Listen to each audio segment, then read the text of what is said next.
प्यारे दोस्तों, कहते हैं नफरत कभी नफरत से खत्म नहीं होती बल्कि मोहब्बत ही उसे मिटाती है। आज की ये दास्तान इंसानियत, सब्र और रहमत की वो मिसाल है जिसे सुनकर दिल खुद ब खुद झुक जाता है। ये कहानी मक्का की उस बुढ़िया की है जिसके दिल में नफरत भरी थी, लेकिन उसी नफरत को मोहब्बत में बदलने वाले थे रहमतुल लिल आलमीन हजरत मोहम्मद। ये वो दौर था जब मक्का की फिजा अजीब बेचैनी से भरी हुई थी। चारों तरफ बुत परस्ती का राज था। काबा शरीफ, जिसे हजरत इब्राहीम अलैहिस्सलाम ने तौहीद के लिए बनाया था, अब 360 बुतों से भर चुका था। लोग पत्थरों के सामने झुकते, उनसे अपनी परेशानियां कहते और उन्हीं से उम्मीदें लगाते थे। इसी माहौल में अल्लाह के रसूल ने ऐलान किया, ला इलाहा इल्लल्लाह, यानी अल्लाह के सिवा कोई माबूद नहीं। ये आवाज मक्का की गलियों में गूंज उठी। कुछ दिल कांप गए, कुछ गुस्से से भर गए और कुछ सच्चाई की तरफ झुकने लगे। कुरैश के सरदार डर गए। उन्हें अपने बुत, अपनी सत्ता और अपना कारोबार खतरे में नजर आने लगा। लोगों ने रसूल पर ताने कसे, रास्ते रोके, मजाक उड़ाया, लेकिन आप सब्र और हुस्ने अखलाक की मिसाल बने रहे। उन्हीं लोगों में एक बुजुर्ग औरत भी थी, उम्र के उस पड़ाव पर जहां दिल आम तौर पर नर्म हो जाता है, मगर उसके दिल में नफरत भरी हुई थी। वो रोज रसूल के रास्ते में कूड़ा डालती, ताने देती और लोगों को भड़काती। लेकिन हैरत की बात यह थी कि नबी ने कभी बदले में कुछ नहीं कहा, ना गुस्सा, ना बद्दुआ, बस सब्र और दुआ।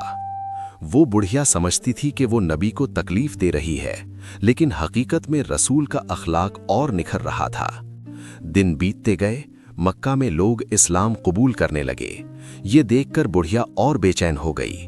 उसे डर था कि अगर ये दीन फैल गया तो उसके बुत और पुरखों की रस्में मिट जाएंगी। एक रात उसने फैसला कर लिया, मैं मक्का छोड़ दूंगी। जाने से पहले वो अपने बुत हुबल के पास गई। रो रो कर उससे फरियाद की, लेकिन पत्थर खामोश रहा, ना जवाब, ना सहारा। सुबह हुई, वो अपना थोड़ा सा सामान बांधकर दरवाजे पर बैठ गई। उम्र ज्यादा थी, ताकत कम। सोच रही थी कोई मजदूर मिल जाए जो सामान उठा दे। तभी सामने से एक नूरानी चेहरा गुजरा, आंखों में रहमत, चेहरे पर सुकून। वो हजरत मोहम्मद थे, लेकिन बुढ़िया उन्हें पहचानती नहीं थी। आपने नरमी से पूछा, अम्मा, क्या मैं आपका सामान उठा दूं?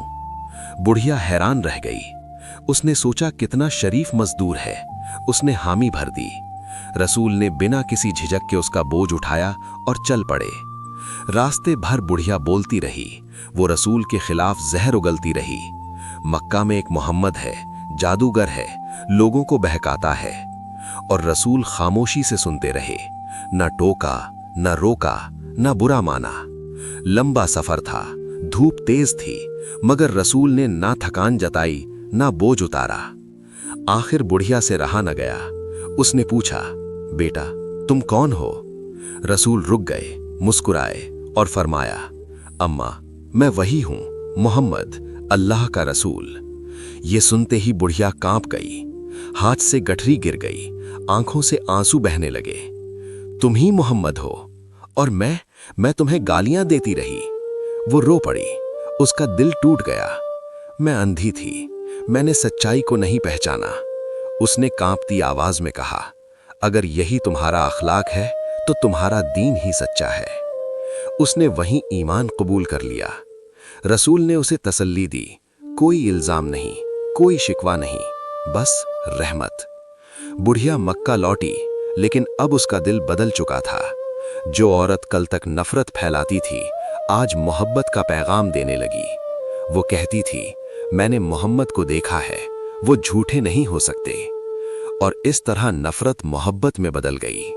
दोस्तों, ये वाकया हमें सिखाता है कि नफरत का जवाब नफरत नहीं, बल्कि सब्र, अखलाक और रहमत है। अगर आपको ये कहानी दिल से छू गई हो तो वीडियो को लाइक कीजिए, चैनल सब्सक्राइब कीजिए और कमेंट में लिखिए, अस्सलामु अलैकुम वरहमतुल्लाहि वबरकातुहू।